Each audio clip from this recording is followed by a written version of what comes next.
She wasn't supposed to speak. She wasn't famous. She wasn't a CEO. Just a young Air Force officer in uniform. But when she asked Elon Musk one bold question in front of the world, it froze the entire room. What he said next changed everything. The lights in the auditorium were almost too perfect. Spotlights beamed down onto a sleek stage. Cameras panned across rows of sharply dressed military leaders, tech founders, and government advisors. Every seat was filled, not just with people, but with power. This was no ordinary event. It was the Global Defense Tech Summit, a private, invitation-only gathering meant to shape the next decade of space, cybersecurity, and warfare innovation. And at the center of it all stood Elon Musk, wearing his signature black jacket and calm expression. He had just finished an electrifying 40-minute keynote. He spoke about Mars colonies, AI-powered defense systems, and the urgent need to prepare humanity for interplanetary existence. Applause had filled the room. But then, it happened. From the very back row, a single hand rose, slowly but purposefully. At first, no one noticed. Then a spotlight caught the edge of a uniform. She stood. Lieutenant Sarah Monroe, 29 years old, U.S. Air Force Cyber Defense Officer. 3 deployments. Highly decorated. Not someone to seek the spotlight, but also not someone to hide from truth. All eyes turned toward her. She didn't hesitate. "Mr. Musk," she said, her voice clear and sharp, "why haven't you told the public what your team found in orbit last year?" Gasps weren't audible, but you could feel them. One row of generals turned toward each other. A SpaceX executive froze mid-sip of coffee. Staffers watching the live stream backstage exchanged frantic looks. On stage, Musk paused and blinked. Just once. It was a rare moment. The man known for having answers to everything had suddenly been asked a question he didn't expect, and certainly not like this. He didn't smile. He didn't laugh it off. Instead, he took one slow step forward, his expression unreadable. "I think I know what you're referring to," he said carefully. The silence in the room was now complete. You could hear the faint hum of the ceiling lights. A few phones were discreetly lifted under tables. No one dared to interrupt. Sarah stood like a statue, calm, steady. She wasn't bluffing, and Elon Musk knew it, because she had clearance. She had seen parts of the satellite briefings. She knew SpaceX's privately contracted orbital systems had detected something strange, something that had never been publicly acknowledged. Was it a threat? She asked. Was it alien? She didn't say it with fear. She said it with conviction, not to provoke, not to accuse, but because the question had to be asked, and no one else was going to do it. The oxygen in the room felt thinner. Some tried to look away. Others leaned in. Even Elon Musk's own aides, seated in the front row, were visibly tense. This wasn't in the script. Then Musk slowly exhaled, nodding once. "That," he said, "is the most important question I've been asked all year." He didn't dodge. He didn't deflect. He leaned on the podium, not in weakness, but in respect. He understood the weight of the moment. "What we found," he continued, "wasn't dangerous, but it also wasn't something we could explain." He paused. "We picked up a series of anomalous signals, something not made by us, or by any nation we know. No clear source, no repeatable pattern, but enough to make every scientist in that lab stop breathing for a moment." Murmurs rippled through the audience. This was real. This was happening live. "We didn't hide it to deceive anyone," Musk said. "We were trying to avoid a global spiral of misinformation. We still don't know what it was. And until we do, we chose caution." But then his eyes found Sarah again. "But maybe you're right," he said softly. "Maybe silence was the wrong move." That line, that admission, hit like thunder. The boldest technologist of the century had just been publicly challenged, and he responded not with ego, but with humility. There was no applause. Not yet. Just stillness. A kind of reverence for a moment where truth had cracked through the surface of control. And for Sarah, she didn't smile. She didn't nod. She simply sat back down. Because she hadn't come to make a scene. She came to make a point. And she had. What SpaceX saw, and why Elon Musk stayed quiet, you see. A year earlier, SpaceX had quietly launched a classified reconnaissance satellite under a special contract with the U.S. government. Publicly, the mission was labeled as a routine orbital sensor test. Nothing unusual, just another step in advanced imaging for Earth observation and AI-assisted atmospheric tracking. At least, that's what the press release said. But behind closed doors, the whispers began. Something had been found. Not a missile. Not space junk. Not a Chinese spy satellite. Something unknown. The details were thin, and for most, completely out of reach. Even within the military, only a few individuals had access to the partial files. Lieutenant Sarah Monroe was one of them. At just 29, she had earned a high-level cyber clearance thanks to her work in orbital defense and anomaly detection. She had seen unexplained signal patterns before, but nothing like what was flagged by the SpaceX system last year. To her, this wasn't a conspiracy theory. This wasn't guesswork. This was real. And when she stood up and asked Elon Musk, in front of the entire Defense Tech Summit, why the public hadn't been told about what they'd found, the room froze. The air felt heavier. Elon didn't answer right away. He didn't smirk. He didn't dodge. He stared at her, long and slow, as if calculating something far beyond just a response. Then, after a breath, he gave the tiniest smile. But it wasn't his usual confident grin. It was restrained, thoughtful, maybe even a little sad. "You're not wrong," he said softly. "But there's a reason we haven't said anything." The room tensed. Even senior officials in the front row leaned in. "The signals we picked up weren't made by us," he continued. "They weren't interference. They weren't errors. They followed a mathematical structure, complex, layered, and intentional. But the source didn't match anything in our system catalogs." He paused, searching the faces in the room. "It wasn't a threat," he added. "At least not in the way we define threats. But it wasn't natural either." People began glancing at one another. The implications were massive. Was he saying what they thought he was saying? Sarah didn't blink. She held his gaze. She already knew this part. But the real question was why he'd kept it hidden. Musk seemed to read that in her eyes.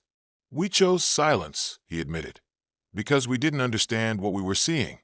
And in the absence of understanding, releasing that kind of information could create panic, paranoia, or worse, the wrong kind of attention." He looked at the military leaders in the room. If I had gone public with a vague statement about unexplained signals from deep orbit, how long before it became politicized, weaponized, turned into something it wasn't? There it was, the answer few had the courage to say out loud. Sometimes, the most dangerous thing isn't what you find. It's what people do with it. Still, Sarah pressed one step further. "But don't we owe the public some kind of transparency?" she asked. "Isn't the unknown better faced together, not hidden behind security clearances?"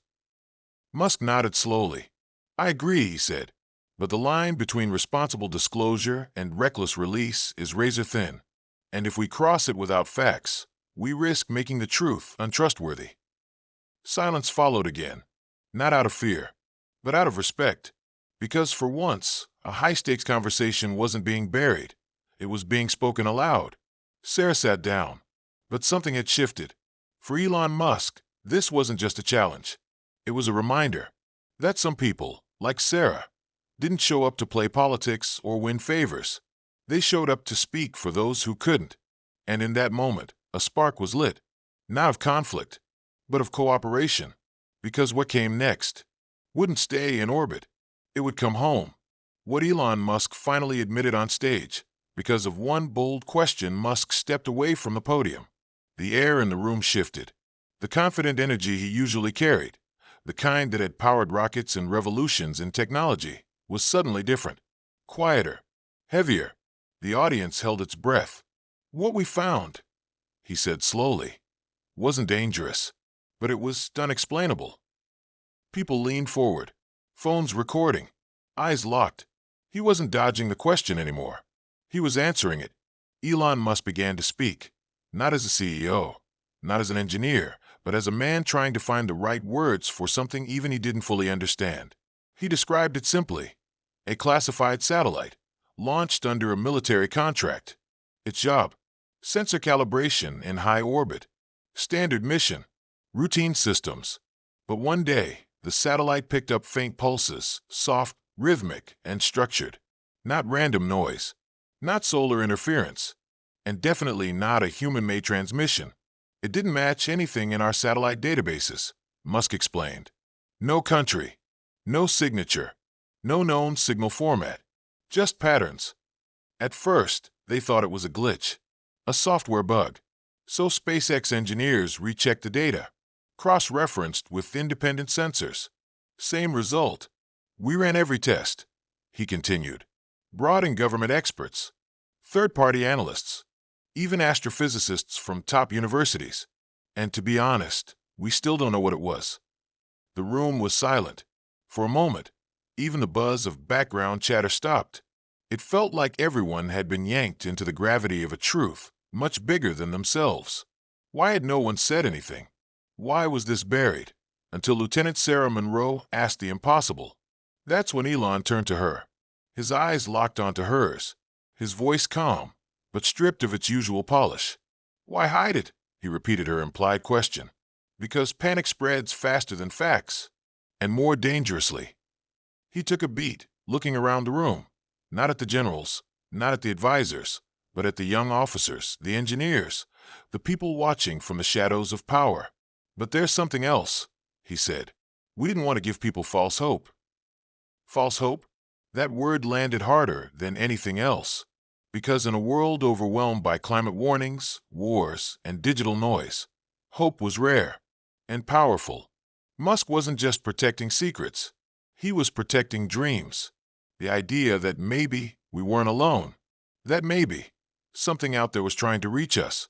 But as he stood there, no notes, no shield, no PR buffer, he took responsibility. And then he said something that would echo far beyond that room. Maybe you're right, he said, turning fully to Sarah. Maybe we should have told the truth sooner.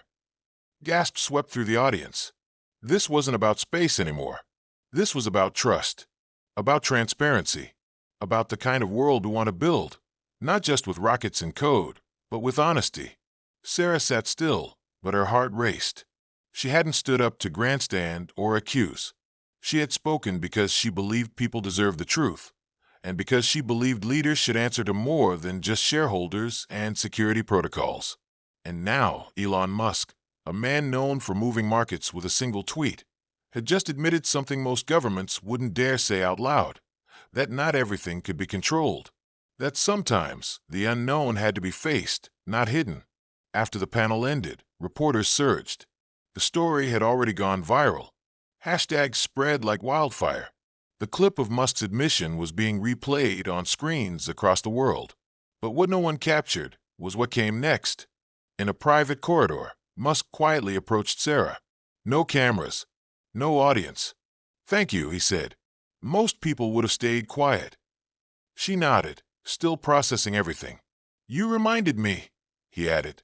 That responsibility doesn't end with discovery. It begins with it. They didn't shake hands. They didn't need to.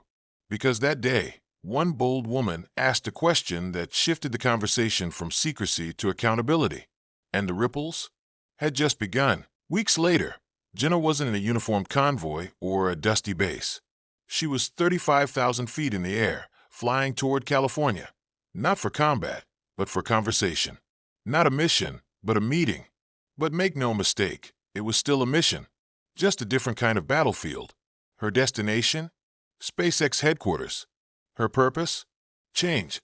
When she landed, the air was crisp, the energy different. Engineers in hoodies rushed past her. Glass walls, electric cars, launch posters with Mars 2035 splashed across them. It felt like stepping into the future. But Jenna had come from the real world, one shaped by long nights in conflict zones, satellite blackouts, failed AI systems in the field, and the very human cost of technological failure. She wasn't there to be a symbol or sit quietly in a corner. She was there to speak, and she was there to be heard. Inside SpaceX's briefing room, the atmosphere buzzed with energy. The whiteboards were filled with equations. Blueprints lay spread across the long table. Engineers, strategists, even a few Pentagon liaisons filled the seats. At the front, Elon Musk stood, arms crossed, listening. As Jenna entered, a few glanced her way, unsure of who she was. Then Musk motioned to a chair. "Lieutenant Monroe, good to have you here." Jenna didn't waste time. They were reviewing a new drone prototype, fully autonomous, designed to operate in space and hostile terrain. On paper, it looked perfect. But Jenna had learned that paper doesn't bleed, people do. She leaned forward, tapping a line on the screen. "How does this drone handle GPS loss under fire? What if it fails mid-mission? Do you have manual override options that work in 130-degree heat, with sand jamming the sensors?" A pause. Some looked annoyed. Others scribbled notes. But Musk nodded slowly. "That's exactly why you're here." She spent hours that day doing what no AI ever could, injecting reality into theoretical genius. She pointed out where code meets chaos, where logic breaks down in fear, where a system's 99% success rate becomes meaningless if it fails at the wrong moment. Jenna wasn't criticizing. She was guiding. And for the first time in a long time, she felt useful, not because of her rank or resume, but because of her perspective. Because the future of defense wasn't just about how fast you could launch a rocket. It was about whether it would still work when lives were on the line. And that's what no engineer in Silicon Valley could fully understand without people like Jenna in the room.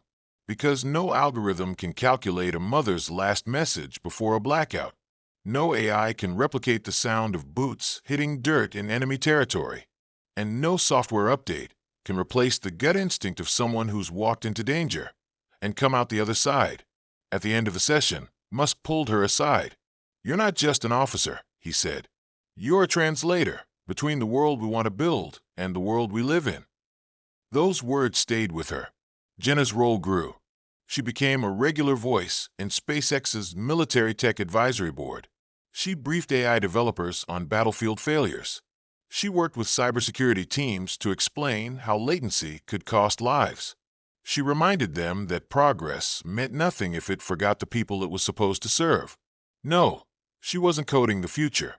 She was protecting it by being a bridge between technology and humanity, between machines and meaning, between the dreamers who aim for Mars and the defenders who've kept Earth safe. Her story wasn't about saving the world in a flash of heroism. It was about changing the conversation. Because the boldest thing she ever did wasn't a mission behind enemy lines. It was standing up in a room full of billionaires and asking one impossible question. And that question turned her from a soldier into a symbol. A symbol that no matter how far we go into space, into AI, into the future, we must never forget the people who got us here. Jenna Monroe is still serving, still fighting. But now her battlefield is the boardroom. And her weapon is her voice. Today, Lieutenant Jenna Taylor still serves. She still wakes up before sunrise, still runs drills in the desert heat, still stands in formation as jets scream overhead. To most, she looks like any other dedicated U.S. Air Force officer. But those who know her story understand. She now wears two uniforms. One is stitched with her rank and insignia, the emblem of duty, discipline, and sacrifice. The other? It's invisible. Defined not by patches, but by purpose. A uniform built from responsibility, trust, and a voice that dared to speak truth in a room full of power. Her days now move between two very different worlds. In one, she's training cadets at her base. She walks them through cyber defense protocols, preps them for simulation drills, and tells them what the textbooks don't. That fear is real, systems fail. And courage doesn't always look like charging into battle. Sometimes, it's raising your hand when no one else will. In the other world, she's walking into conference rooms filled with billion-dollar ideas and polished presentations. She's reviewing proposals for orbital defense satellites, autonomous threat response systems, and AI-powered security networks. There, in sleek glass buildings and high-level military think tanks, Jenna has become a name people listen to. Not because of politics, not because of rank, but because she brings something most of them don't: lived experience. She's the bridge, the one who speaks up when a presentation ignores the boots on the ground, the one who asks, "What happens when this goes offline in combat? Or who's accountable when the AI fails in real-world chaos? And people listen, because her voice isn't coming from theory. It's coming from reality. And it all began with one question. That moment at the Tech Military Summit, where she stood and asked Elon Musk a question no one else had the courage to ask, changed everything. It wasn't meant to be a viral moment. She wasn't trying to challenge a billionaire. She was standing up for something simple and profound, the truth, and the right of every service member to know that the future being built by tech giants would still have space for the people who protect the present. As for Elon Musk, he didn't brush it off. He didn't deflect. He listened, thoughtfully, and responded in a way few expected, with humility and honesty. In interviews and speeches since, he sometimes references that moment.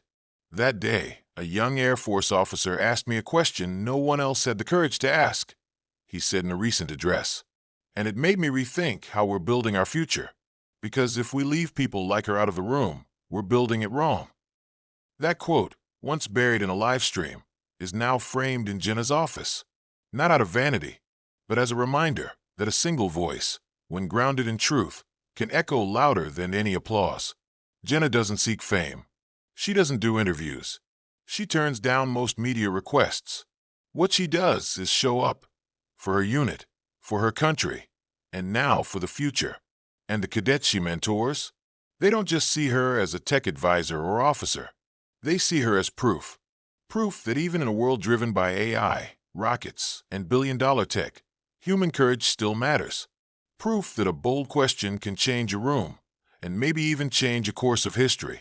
And proof that we need more bridges, not walls. Bridges between Earth and orbit, between code and conscience, between innovation and integrity.